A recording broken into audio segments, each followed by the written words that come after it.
इनकामखौ बिथांमोना सानफेराखैमोन high income जागोन आरो बिथांमोना थाबै जगाजग खालामनो हागोन एट प्रेजेन्ट आङो एपइन्टमेन्टखौ पार्क डिस्ट्रिक्टआव 50ल' लाग्रोदों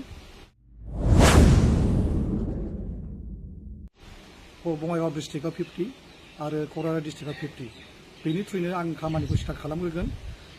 बेनोसै आरो 3 কোটির অলপ বেশি হব এটো 12 কোটি আৰু আপোনাৰ এই মততে সব এনেকুৱা এই কিবাটো 5 কোটি কিমান বা আছে আমাৰ কৈলাশ কলনী গেষ্ট হাউসটো দিল্লীৰ হেতু 22 কোটি ৰিপেয়াৰ কোনটো আমাৰ চৰকাৰ আহিলে এনেকুৱা কেলেংকাৰী নাথাকিব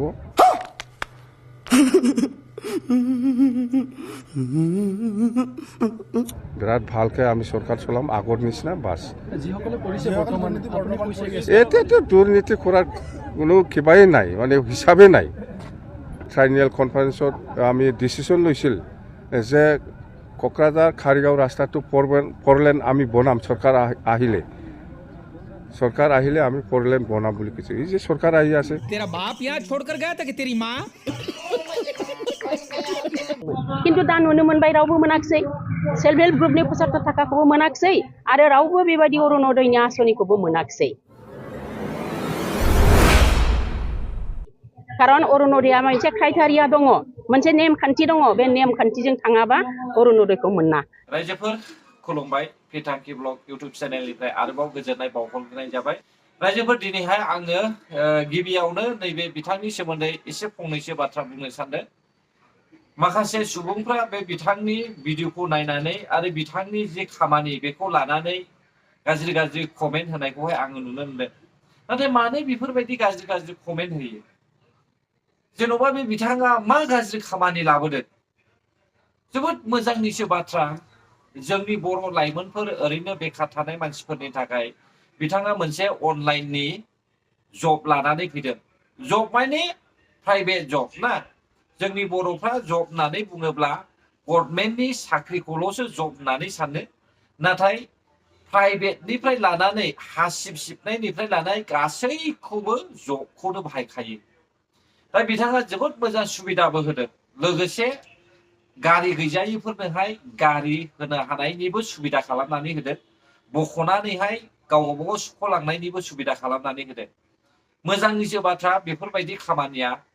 जों क'क्राझारावल' नङा सारा जोंनि जेसेबांनाखि बिटिआरआवहाय डिस्ट्रिक्ट दङ बे गासैयावबो गोसारोब्ला मोजांसो जागोन जायफ्रा ओरैनो बेखार थांनानै दङ ओरैनो मावा दाङा ओरैनो बेखार थादों बिथांमोननि थाखाय जोबोद मोजांसो बे खामानिया आंबो सिगां मावदोंमोन जोबोद मोजांसो बे खामानिया नोङो खमब्लाबो 15-20 रोजा रांखौहाय बेवहाय आरजिनो हायो आरो नोंनि नांगौजों लोगोसे नोंनि न'खरनि जेंनाफोरखौबो एसेब्लाबो बिजोंनो सुंखांनो हायो दा एसेबां मोजां खामानि लाबोनायावहाय मानो बखिदों आरो मानो गाज्रि गाज्रि कमेन्ट होदों बेफोरबायदिया मोजां नङा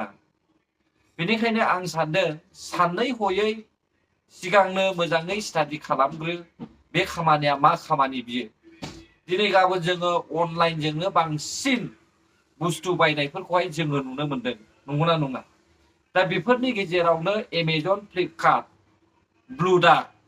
ओरैहाय इकम एक्सप्रेस बिसोरो गासिबो ब्रान्च गोजासो ओमफ्राय बिथाङाबो इसिआर होननाय मोनसे ब्रान्च लानानै फैदों दा बे कम्पानिया जोंनि भारतआवनो गैखाया दा कम्पानिया ब्रान्च हरदों हिसाबै बिथांखौहाय दायथ' होदों हिसाबै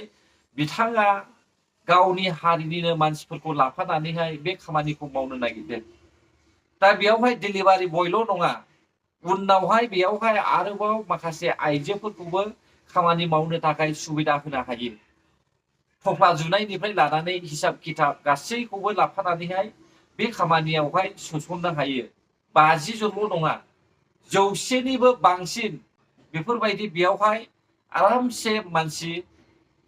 खामानि मावनानै गाव गावनि न'खरखौहाय सुंथानो हायो दा बेफोरखौ मानो नोंसोरो गाज्रि नोजोर नायनानै मानसिखौहाय मानसिनि चेहराखौ नायनानैहाय गाज्रि मोननानै गाज्रि कमेन्ट होदों कमेन्ट होनानै मा मोनदों गाज्रि कमेन्ट होनानै मा मोनखो जोङो मददसो खालामनांगौ बेफोरबायदि प्राइभेट जबा जाहाथे जोंनि जायगायावबो फैनानैहाय जोंनि बेखार थानाय लाइमोनफोरखौहाय सुबिदा होनो हायो खोमा बेफोरबायदि नोंसोरो गामियाव थानायखाय जेबो मिथिया नामा नोंसोर साउथ इण्डियायाव फै दिल्ली मुम्बाइ बेंगालर बायदि जायगायाव फै चेन्नाइ बायदि जायगायाव फै अब्लानो नोंसोरबो मिथिगोन अनलाइना मा सार्भिस बियो दा बेनिखायनो आं सानदों बेफोरबायदि गाज्रि कमेन्ट होलायनो नाङा मोजांनि थाखायसो सानदों बिथाङाबो आरो गावजों लोगोसे गोबां मानसिखौहाय बियो बे खामानियाव सोसननो हायो हारसिंबोथ' मावनो हाखाया बेनिखायनो जानला मोनला सानना हसिया बेफोरबायदि गाज्रि कमेन्टखौ होनो नाङा नों बादोंब्ला ओरैनो था बेबायदि कमेन्ट होनानै गुबुन हारि आरो गावनि हारिखौहाय लाजि फोनांनाया मोजां नङा गुबुन हारिफ्राबो नोंनि कमेन्टखौ नायो आरो गावनि हारियाबो नोंनि कमेन्टखौ नायो नंल' नुवा बेनिखायनो एसे गोसोफोरखौ हमथानानैहाय बाथ्रा बुंनाया मोजां ना मा बुङो रायजोफोर दानिया फैदो जोङो बिपिएफ पार्टिया मा हास्थायो रायजोफोर आङो नुबोगासिनो दङ साफ्रोमबो बिपिएफखौ सापर्ट खालामग्रा हौवाखौनो बुं हिनजावखौनो बुं गासैबो रां रुफा धोन दौलतनि थाखायल' बिथांमोना सानदों दा आं भिडिअखौहाय हगारना होआ सानदोंमोन नोंथांमोननि सिगाङाव थेवबो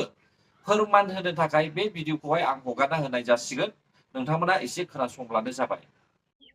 बे जाहैबाय मोनसे प्रलबननि राजनिति आरो बे प्रलबननि राजनिति गाज्रि राजनितिखौ इउपिपिएलआ सिगां इलेक्सनाव नामिनाय लोगो लोगोनो बिथांमोना बे बिटिआर इलेक्सननि उनावहायनिफ्रायनो प्रथम बिसोरो राजनितियाव पदक्षेप होदों आगान होगोन आदान होग्रोमोना बिथांमोना बे प्रलबननि राजनितियाव हाबदों दा प्रलबनखौ जोङो महिलाफ्रा जोंना माने बे सिं गामि सिङाव थानाय बांसिन महिलायानो एसे लेखा रोङै एसे माने गुरै गोसोनि महिलाफोर नालाय बिथांमोना सानो जे बयबो सैथो खोथाखौनो बुङो बिदि सानदों आरो प्रमद बर'मोन बायदि जायफ्रानिखि लेखा गोरों जायफ्रानिखि बहुत गिदिर गिदिर खोथा बुंनो गोरों माने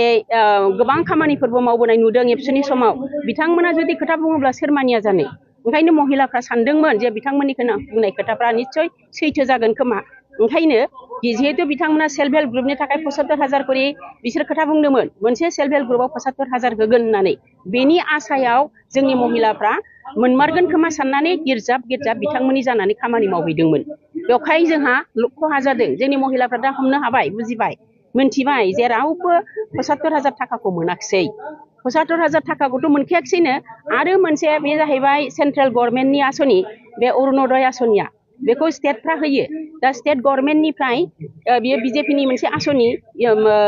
इउपिपिएलआ बेखौ बिसोरो गावसिनि आसनि होननानै बिसोरो फर्म नंखाय नकल फर्म प्रिन्ट खालामनानै बेवहाय ट्रेक्टरनि छबि आरो बिबारनि छबि होनानै बेखौ जोंनि महिलाफोरनो मिटिं खालाम बेखौ रानै होबाय बिसोर सानबाय बे फर्मखौ जुदि जों फैसा होनाङालासिनो ओरैनो मोनदोंबा बे फर्मनिफ्राय जों 1200 थाखा 1250 थाखा मोनोब्ला बेवहाय जोंहालाय माथो खथि दं ओंखायनो महिलाफ्रा गिर्जाब बिसोरजों सहाय खालामदोंमोन हेल्प खालामदोंमोन मदद खालामदोंमोन खिन्थु दा नुनो मोनबाय रावबो मोनाखिसै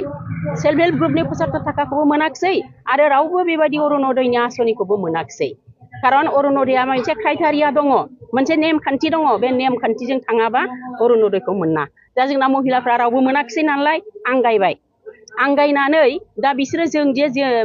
आइजो आगोलनिफ्रायनो जों आइजो आफादबो खालामनानै फैनाय हिसाबै आइजोफोरनि जि गोसोनि लुबैनाय सान्थि गोजोन आरो गथ'फोरनि निरापत्ता बेनि खाथिराव दा जोङो गासैबो महिलाफ्रा बांसिन महिलाफ्रानो दा जोंजों दङ आरो बे आसनिफोर अरुणोदय आसनियानो होन बा सेल्फ हेल्प ग्रुप 75,000 थाखायानो होन बेफोरखौ दा बिथांमोना बावगारलांबाय आरो गासैबो महिलाफ्रा जोंनि जानानै दा बिपिएफनि थाखायनो सिन्था खालामो आरो निस्सय बिपिएफनि थाखायनो फैगौ 2025 सननि जेनिखि बिटिसि इलेक्सन बे बिटिसि इलेक्सनाव जोंनि महिलाफ्रा खामानि मावगोन स' अब्ला जों बुजिबाय बे आइजोआ सिगांनि समफोरखौहाय गोसोखांदों दा सिगांनि समा जानानै थांबाय सिगांनि समजों दानि समजों जेबो रुजुजाला बे खोथाखौहाय बयबो मिथिखायो आरो बेबायदि थासारिखौ बयबो मोनथिखाबाय नंगौना नङा रायजोफोर दा बे आइजोआ जि बुंदों बिसोरनि बुंनाय बायदिब्ला बिसोरो माथ्र रां रुफाखौल' हास्थायदों सेल्फ हेल्प ग्रुपनि फैसाखौबोथ' इउपिपिएल सरकारा होगासिनो दङ अरुणोदयनि फैसायाबोथ' मोनगासिनो दङ रायजो राजाया मिथिगौ मिथिया नङा जायफ्रा मोनाखै जानो हागौ बिथांमोना गोसो जानानैनो लायाखै आरो गोसो जानानैनो पार्टिजों गोरोबनो रोङाखै ज' जानो रोङिनि थाखायनो बिसोर बायदिया बन्सित जानानै थानांदों खोमा आरो नङाब्ला बदनाम होनो थाखायनो कि जाने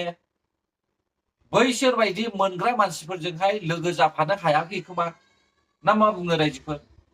जोंथ' नुगासिनो दङ सरकारा होगासिनो दङ अरुणदयखौबो होगासिनो दङ सेल्फ हेल्प ग्रुपनि फैसाखौबो होगासिनो दङ खनसेनो होयोब्ला खनसेनो जाजोबो बेयो बर' हारिनि आखल आखुखा दा बेखौ नुनानैसो सरकारा 50-50 खालामनानै होबाय थादोंना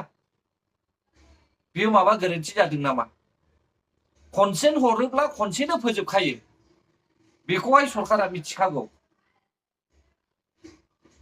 ओरैबायदि जों दुखुनांथाव बुंनो थाङोब्ला जोंनि बर' हारिया माब्लानि समाव सोलायनो रोंबावगोन आरो माब्लानि समाव खौसे जाबावगोन आं बेखौसो आसरित मोनदों रायजोफोर दानिया फै जोंनि दानि गोदानै UPPL आव हाबफैनाय चन्दन ब्रह्म सारा मा बुंदों बर' हारिनि सोमोन्दै एसे खोनासंदो जेला मोनसे सरकारा एबा गभर्नमेन्टआ गोख्रों जानो हायो होमब्ला गोबां रायजो राजानि थाखाय मोनसे स्पष्ट सिद्धान्त लानो हायो गोख्रों डिसिसन लानो हायो होमब्ला रायजो राजानि अभाब अभिजोगा पुरन जायो आरो मोनसे जिनिसखौ आं खावलायनो लुबैयो नोंथांमोननि गेजेरजों जे राजनैतिक भाबै जों जुदि गावनानै थायोब्ला विभाजन जायोब्ला बेवहाय एसे अराजक जायो बिशृंखल जायो अशान्ति जायो बेवहाय जौगानायनि बाथ्रा थानो हाया गतिके आइ आफा रायजो राजा जेसेबां दङ जोङो ज' जानि खौसे जानाय ज' जानाय गोरोबलायनाया रावनिबो थाखाय बे खथि नङा बयनिबो थाखाय बे मोजां गोजोन बयनिबो थाखाय बे मोनसे मंगल आरो मोजां निश्चय बिथांमोना खौसेखौ लुबैदों सिगांनिफ्रायनो खौसे जानांगौ होननानै बर' हारिया बुंबोबाय थादों नाथाय सासे दैदेनगिरि लिडारनि थाखायनो बर'आ माब्लाबाबो खौसे जानो रोङाखै दा बे मानसि थानायावनो जोंनि बर' हारिया दासिमबो खौसेबो गैया आरो रायजो राजाफोरबो एना एनि दा बे बाथ्राखौ लानानैनो माखासे BPF पार्टिनि दैदेनगिरिफ्रा UPPL पार्टियावहाय हाबफैनायखौहाय जों नुदों बिथांमोनाबो सानदों जानो हागौ खौसे जानो थाखाय नाथाय बिथांमोननि जि चिफ हाग्रामा महिलारि सार बेयो माब्लाबाबो खौसे जानो गोसो गैया बे खारनावनो बिथांमोना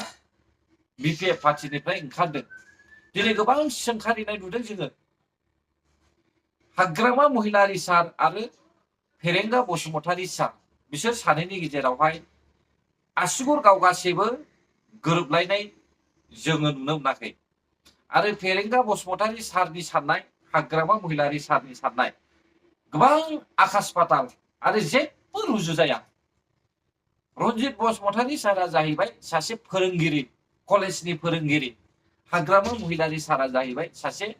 दावहारुजों जोनोम मोननाय बिथाङा सासे दावहारु हाग्रानि टाइगार बियो नाथाय रन्जित बसुमतारी सारा शिक्षानि थाखाय शिक्षा दीक्षा होनायनि थाखाय बिथाङा सासे फोरोंगिरि अब्ला बिनि साननाय आरो बिनि साननाय बहा रुजुनो जेबो रुजुजाया रायजोफोर रन्जित बसुमतारी सारखौहाय फरेनार होनना बुंदों मिथिबाय दा माब्रै फरेनार जालायखो बिटिआरआबो इण्डियायावनो सनितपुर गहपुर धेमाजि गलाघाट बे गासैबो इण्डियायावनो अब्ला माब्रै फरेनार जालायखो जोंनि बिटिआरआथ' आलादा कान्ट्रि नङाना एखे इण्डियायावनो दा बेनिखायनो आं बुंदों हाग्रामा महिलारि सारनि जि नैबे खर' बेयो साननो हानाया गोबां खम जानला मोनला खोथा बुंनायावला एक्सपार्ट नाम्बार 1 नंगौना नङा रायजोफोर अब्ला रायजोफोर भिडिअआव बेसेखिनियानोमोन जायफ्रा जोबजासे नायबाय रोजा रोजा साबायखर थाबाय गोजोन्थों जोबजासे भिडिअखौ नायनायनि थाखाय हायोब्ला like share comment and subscribe खालामनानै होब्लानो जाबाय बर' हारि जै जाथों जै बर' हारिनि